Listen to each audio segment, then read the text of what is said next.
Well, welcome back to the Rupert Museum. Welcome back to the Cape Fine and Rare auction, which is now a thing of the recent past. And you can tell by the size of the smile on the face of Neil Cronenwald that it has gone extremely well. Before we jump into the actual items, and one lot in particular, we both know which one that is, just broadly speaking, what a really successful day. Yeah, I'm super stoked, I must say. When I did the opening speech, I just got to realize I'm the first one in the 46 years of this auction happening in different formats to actually say good morning, good afternoon, and good evening, because of the hybrid version of it and people being online bidding from across the world. I mean, it was amazing to fill that with the room full of people. And they were, because we had Charlie throughout the day go, oh, we've got somebody online again, and we know these people were all over the world. It was a real global get together this. No, it is, and it was really part of the idea was to increase the footprint of this type of platform for South African wine. So no, I'm super stoked. So, and obviously there's a particular lot that just blew my mind. But yeah, do you want to mention it? I know you stopped at 350. When did you stop buying? Well, I'll tell you why I was particularly happy. We spoke about the Grand Constance 1821. And I know we were very excited about it. We were hoping it would go high, and the estimate officially was somewhere between 80 and 130,000 rand. What you may or may not know, you might have seen it on social media, we had a little pool running. I did, in the audience. between yourself, Mike Ratcliffe, and Fred Hart. I and saw that on Andre Twitter. Morgenthau. So Mike Ratcliffe, who knows nothing about wine, thought it would only go for 200,000 rand. Fred was up in the 300s. I thought 450, that was my mark, and I wasn't for Did you help fill the bottle in 1821 or not? Jeez, I would have loved to. 420,000 rand. It's absolutely amazing. I mean, that just shows you how underpriced South African wines really are, and just pulling that through from the 420. I mean, there was some reserve lots and older vintages. We're really starting to get the prices we deserve. I mean, it was fantastic to just see. Do we have any idea who bought that? Yes, it's a buyer in London. Okay. So a company called Thedeism. So that bought it. That's the unaudited, because that's the first thing that I went to go and find out. The people good for it or not, and they're good for it. All right, so it's leaving South African shores, but London's almost a part of South Africa, really. We've invaded it enough. So no, we did, and most probably I'll have to travel with it. So if you want to join me, I think I'm free that day.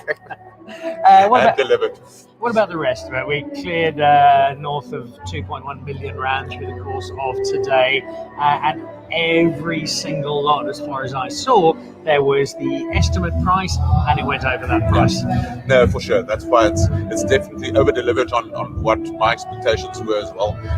So clearing the 2 million, definitely, that was my benchmark for the whole day, was to just get to 2.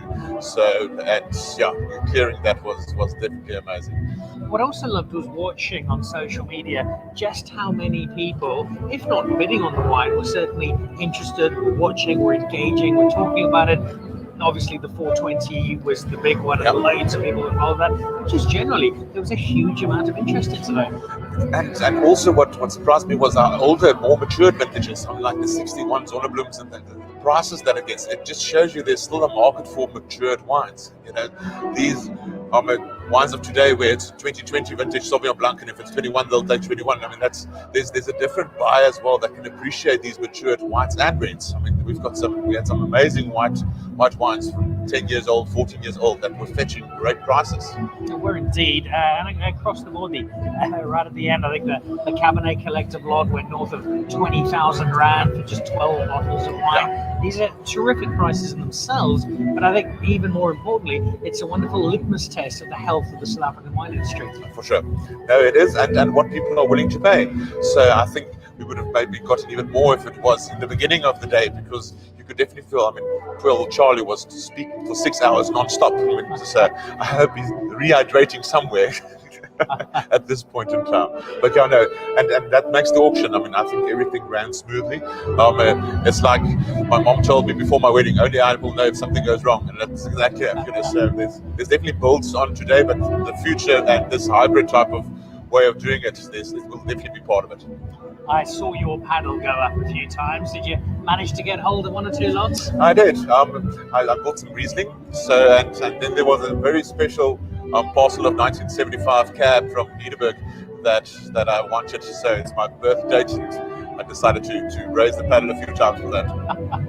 and wonderfully so. And across the board, there were panels going up all over the place.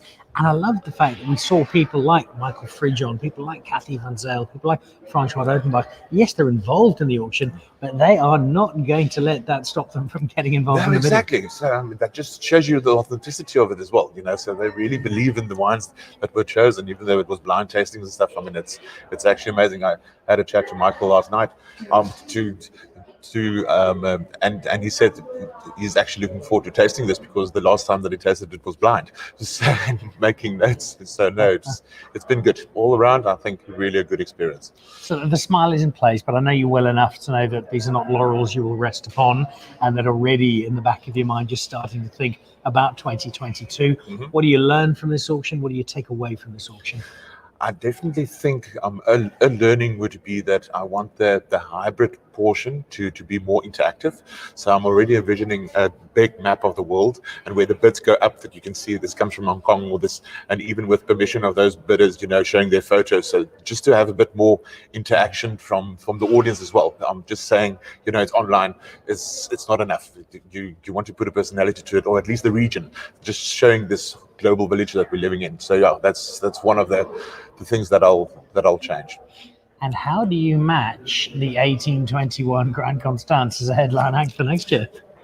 I'll be able to tell you mid next year.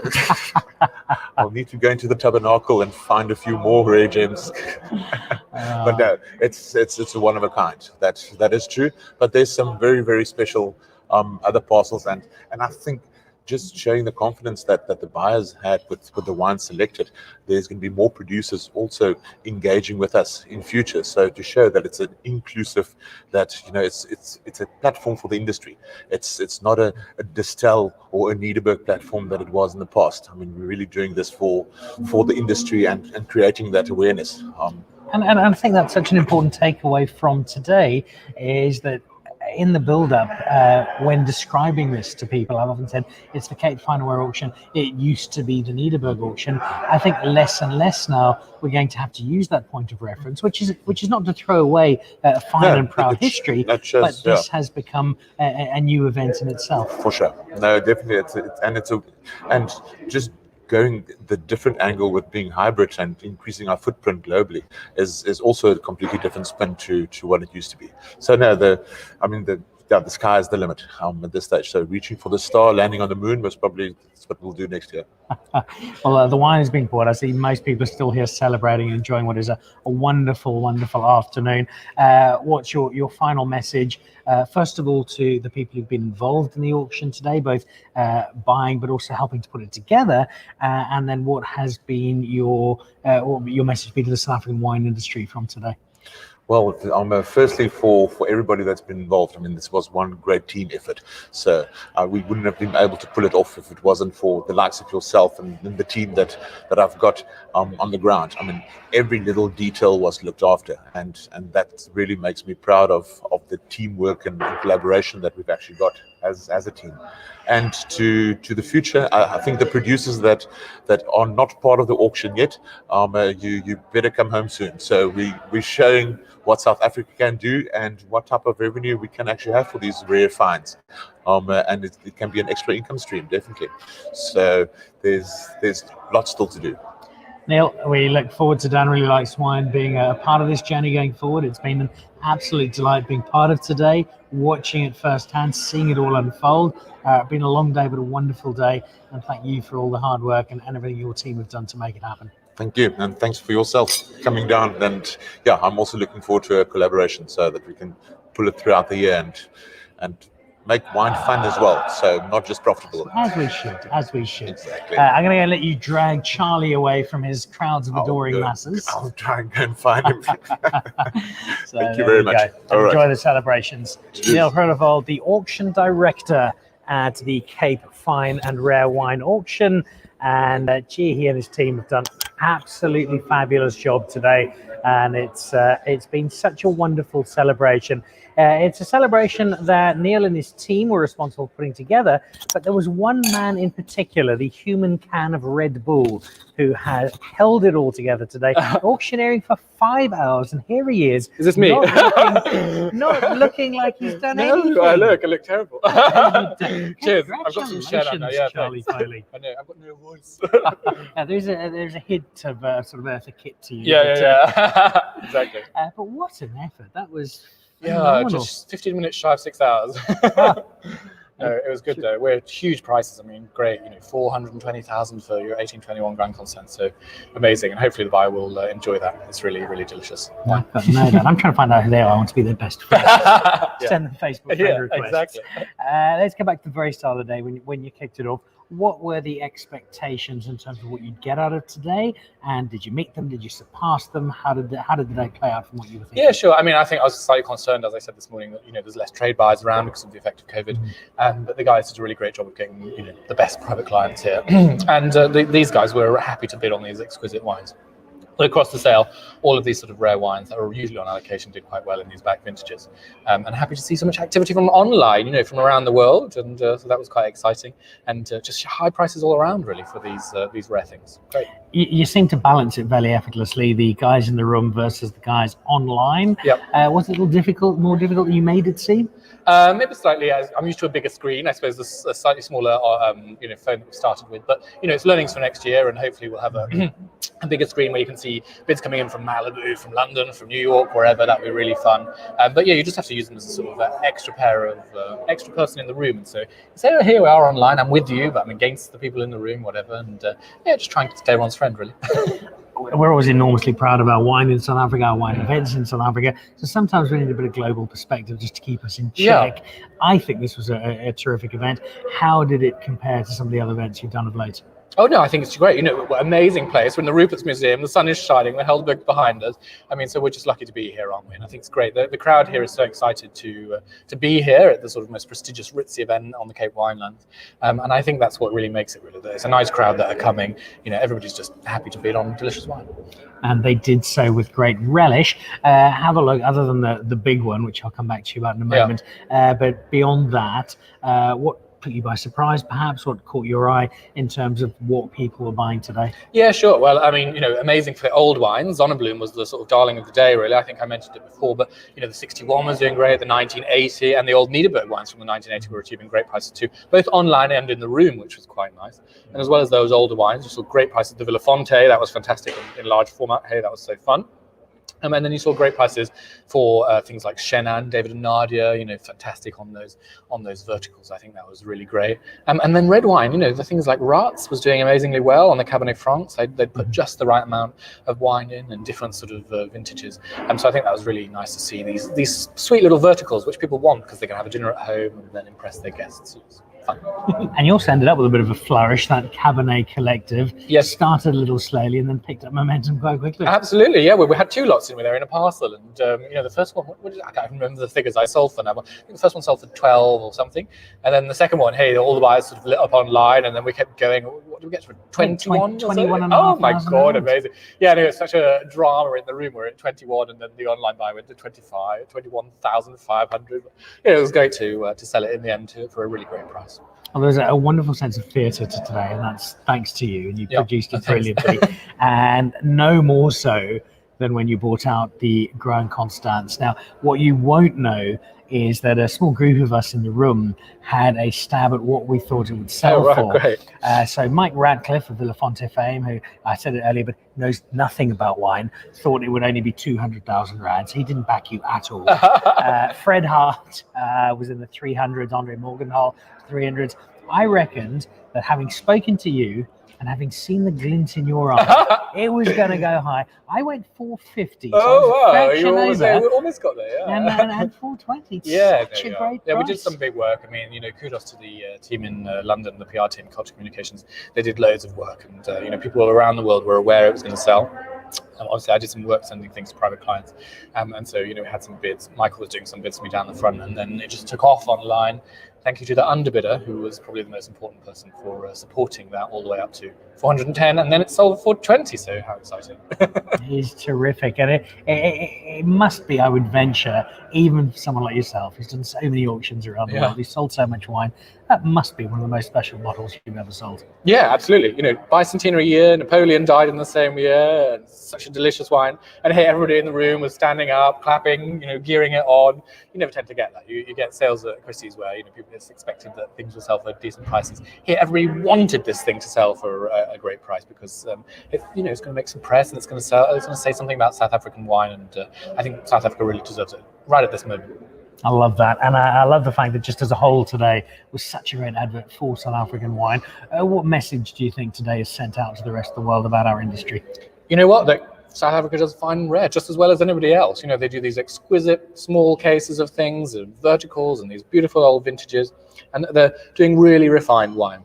South Africa is no longer this big sort of, rainbow nation volume wine. It's now producing these great things on these really fantastic small estates. All have great restaurants. So when tourism is back, everybody fly down to South Africa from wherever you are. Fly down to Cape Town if you're from Joburg, and get lunch at all of these places and drink their delicious wine. I think it's an excellent idea. Yeah. 2.1 million rand, or just north is thereof, wow, is your total. A little bit of pressure on you for 2022, Mr. Oh well, we shall see. But it's up to Michael, Kathy, Francois, and Joseph to bring decent wines to the sale. Hopefully that's always supported by the producers who will put in the things that we can sell, and I'll always give whatever they put into the sale theatre. But it's up to them to curate something nice, and I add the flourish. You deserve a break. You also deserve about 11 bottles of wine tonight, just to take the sting out of a long day. How long do we have you for? What's next on the channel? So I'm flying on Monday, so I'm here tomorrow, sort of doing a PCR test and relaxing. Off on Monday. I'm studying for the Master of Wine, so I've got loads of study to do, which I haven't really done much of. And then we've got a sale in London in June. Of plenty of lovely things, and hopefully some South African wine in there too. They should be fun. But yeah, I'm really happy to be here and delighted to come back next year if they have me. I've got no doubt that you will be welcomed back eagerly. Thank you. You did an astonishing job today. No problem. It was a marathon session. Yeah, it was great. And you kept the energy going. Thanks, so well done, and enjoy a lot of wine. Yeah, thanks. I'm going to go and lie down. This is exactly what I'm going to go and lie down with you now. Thank you very much. There we go. Bye-bye. There we go.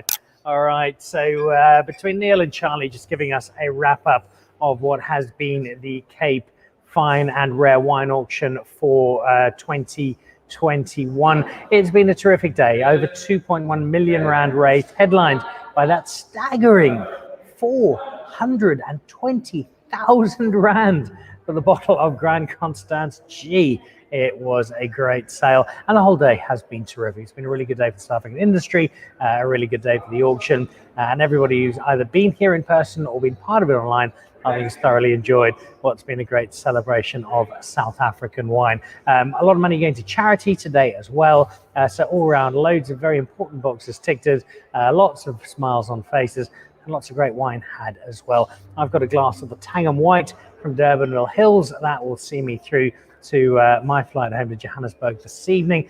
Leaves me just to say once again, congratulations to Neil, to Sinead, to Kate, to the extraordinary team who put all this together today, and thanks for the opportunity to be part of it. And I will see you back live on Monday night, where we're joining the team from Durbanville Hills as well as the team from Bellingham, and we taste some of their wine. And next Thursday, International Chardonnay Day, and we drink some of South Africa's finest Chardonnay, possibly a French Chablis as well, if we can squeeze one in. Thanks for watching today, both earlier on this morning and a little later on this evening. It really is much appreciated. And I see there Grant Sauls, who's watching, is saying that the Colstars price is amazing. And an amazing auction, great energy from Charlie and team. Well, it certainly was. I'm going to bid you farewell. Big thank you to the team here who helped us out, to Ronaldo's put it all together today. We will see you at 5 o'clock on Monday with Bellingham and with Durbanville Hills. From the Rupert Museum in Stellenbosch on the Cape Fine and Rare Wine Auction, with 2.1 million rand bought in today, and that Grand Constance going for an exceptional price. It's been a wonderful day. Thanks for being part of it online. We'll see you Monday. Goodbye.